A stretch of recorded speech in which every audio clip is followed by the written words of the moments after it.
关于中国在东突厥3集中营和任意逮捕的新信息不断出现。据报道，在嘉释县一个有504人口的社区中，有42人入狱，123人在集中营拘留。根据2018年6月获得的一份文件，嘉释县克孜里波伊乡库尔干村第一社区有98个家庭和504名居民，其中42人被监禁，123人被带到集中营。据估计，该村中约有294人被监禁，861人在集中营拘留。根据数据，观察者声称，就在由10个县和1个城市组成的喀什地区，将近300万维吾尔人被关押在集中营中。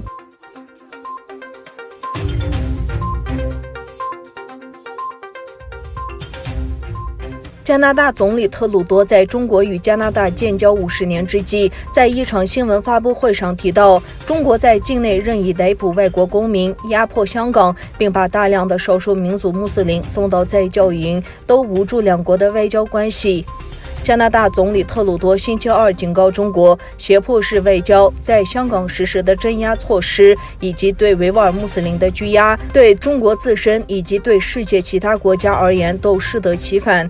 10月13日是加拿大与中国建交50周年，特鲁多在当天的记者会上发出上述警告。他在谈及这段外交关系时，把矛头指向中国政府历来的所作所为。特鲁多在记者会上说，我们仍将全力与盟友合作，确保中国的胁迫式外交、任意拘留2名加拿大公民以及其他国家公民的行事方式不会成为他们眼中的成功策略。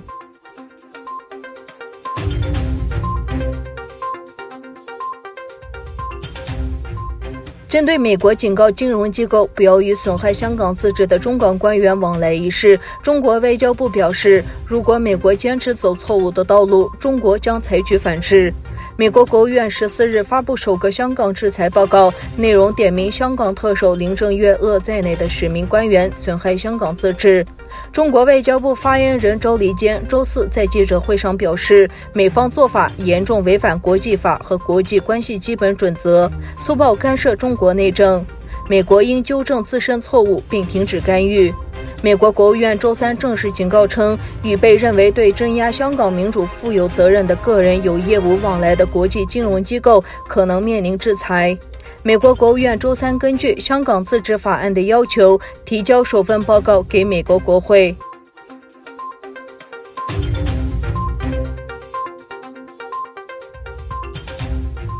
一艘美军军舰由南向美航经台湾海峡，这是美国军舰今年第10次通过台湾海峡。对此，中国解放军东部战区新闻发言人张春辉表示，解放军全程对美国军舰监控，并表示美国频频向台独势力发出错误信号，严重破坏台海地区的和平稳定，警告美方停止在台海地区滋事。美国太平洋舰队表示，贝瑞号根据国际法于14日航经台湾海峡，这也是表明美国对于印太区域自由与开放的承诺。美国海军将继续在国际法允许的范围内飞行与航行。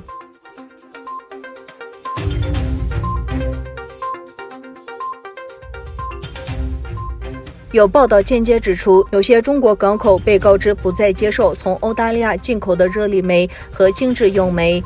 澳大利亚贸易部长西蒙·伯明翰说，政府正在与澳大利亚工业界讨论这一问题。专家指出，中国采取行动的因素之一是澳大利亚对中国的政治立场。2018年，澳大利亚禁止中国的华为参与其5G 宽带网络建设，两国之间的外交关系出现恶化。今年早些时候，澳大利亚呼吁对在中国最早出现的武汉病毒的起源进行独立调查，更进一步触怒了北京政府。